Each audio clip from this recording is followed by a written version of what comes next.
మేడారం మహాజాతరలో భక్తులకు విస్తృత సేవలు కొనసాగుతున్నాయి. ఎస్బీఐ ఆధ్వర్యంలో డిజిటల్ బ్యాంకింగ్ ప్రయోజనాలు, సైబర్ మోసాలపై కళారూపాల ద్వారా అవగాహన కల్పిస్తున్నారు.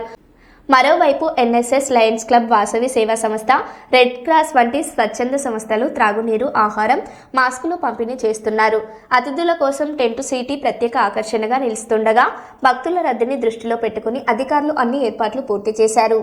అవును, మరి అలాంటప్పుడు ఎలాంటి చర్యలు తీసుకోవాలమ్మా? మరి నిజానికి పోలీసు వారు డిజిటల్ అరెస్టులు చేయరు, ఆన్లైన్ లో దర్యాప్తులు కూడా చేయరు. మన భారత చట్టంలో డిజిటల్ అరెస్టులు అనేవి లేవు, ఆన్లైన్ లో దర్యాప్తులు కూడా లేవు. అలానే మీ సిఐఎస్ఏ అకౌంట్ నంబర్, కార్డు నంబర్ మిమ్మల్ని నేరస్తులని చెప్పి ఆన్లైన్ లో దర్యాప్తులు చేస్తూ ఉంటారు. అంటే మీ మొబైల్ ఫోన్లకి ఫోన్లు చేసి మేమే పోలీస్ స్టేషన్ నుంచి ఫోన్ చేస్తున్నాము, మీ మీద కేసు పెంచాలని చెప్పి సైబర్ నేరగాలు మీ మొబైల్ ఫోన్లకు ఫోన్లు చేసి మిమ్మల్ని బెదిరిస్తూ ఉంటారు. అవును, మరి అలాంటప్పుడు ఎలాంటి చర్యలు తీసుకోవాలమ్మా? మరి నిజానికి పోలీసు వారు డిజిటల్ అరెస్టులు చేయరు, ఆన్లైన్ లో దర్యాప్తులు కూడా చేయరు. మన భారత చట్టంలో డిజిటల్ అరెస్టులు అనేవి లేవు, ఆన్లైన్ లో దర్యాప్తులు కూడా లేవు.